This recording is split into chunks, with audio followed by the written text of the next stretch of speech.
प्रधानमंत्री जी मणिपुर पहुंचे हैं, इस पर आपका क्या प्रतिक्रिया?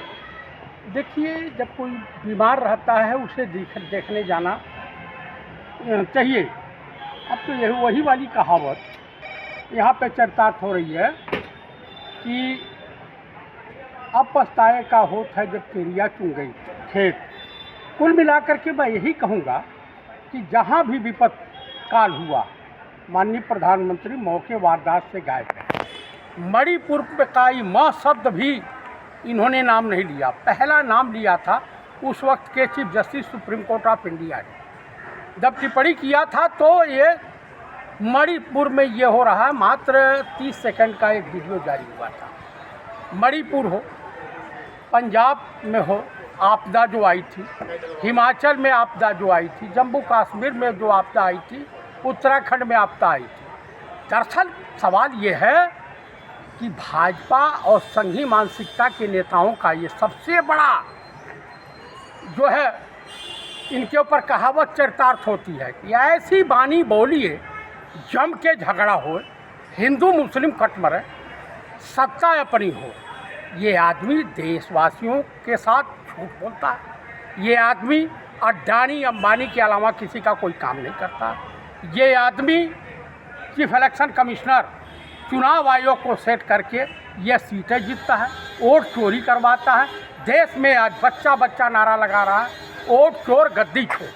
पूरा बिहार में इनकी सरकार है, एनडीए गठबंधन की सरकार है। छात्रों, बेरोजगार नौजवानों पे लाठियां बरसाई जा रही हैं।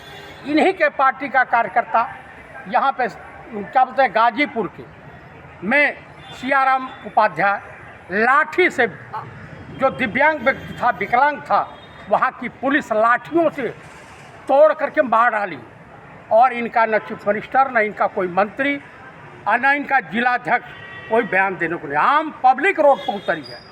इनकी सरकार में सबसे ज़्यादा हत्या ब्राह्मणों की, मुस्लिमों की, अल्पसंख्यकों की, ओबीसी वालों की, दलितों की हुई है। महिलाओं का शोषण हुआ है।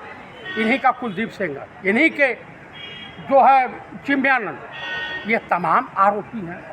आप मुझे बता दीजिए, ये जिस गुरु के शिष्य हैं उस गुरु का नाम है आसाराम। आसाराम किस आरोप में गए हैं ये आप भली भांति जान रहे हैं।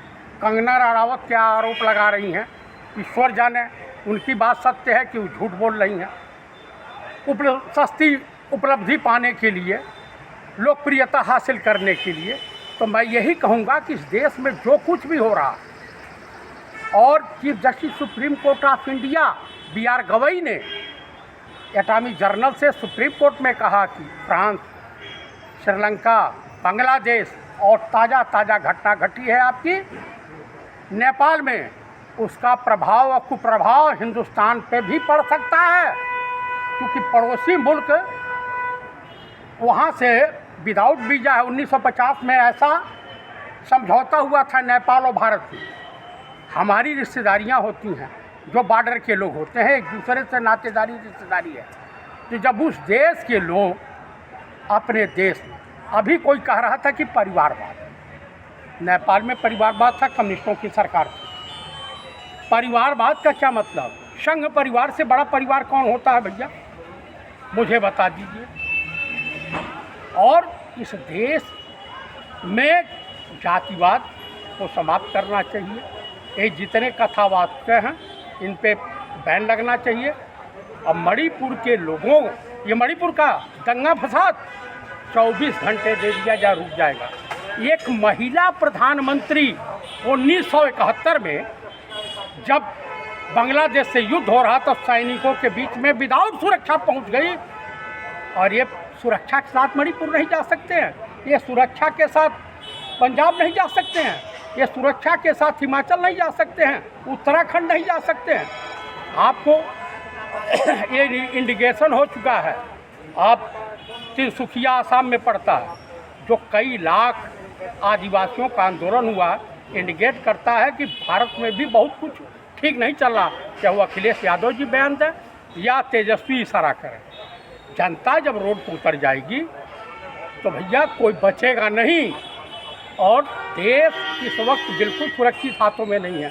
मैं कुल मिला के कहूँगा कि इस देश में एक ही सरनी थी, स्वर्गीय श्रीमती इंदिरा गांधी। और राहुल गांधी नेता प्रतिपक्ष माननीय श्री पंडित राहुल गांधी ने जो कहा है कि वोट चोर गद्दी छोड़, ये आम पब्लिक के जुबान पे है और हर जगह लोग कर रहे हैं, यहाँ तक कि फौज के जवान भी कर रहे हैं। तो इसका जो भयावह परिणाम भविष्य में आएगा, पेट में रोटी नहीं होगी ना तो बगावत होगी, समझ रहे हैं।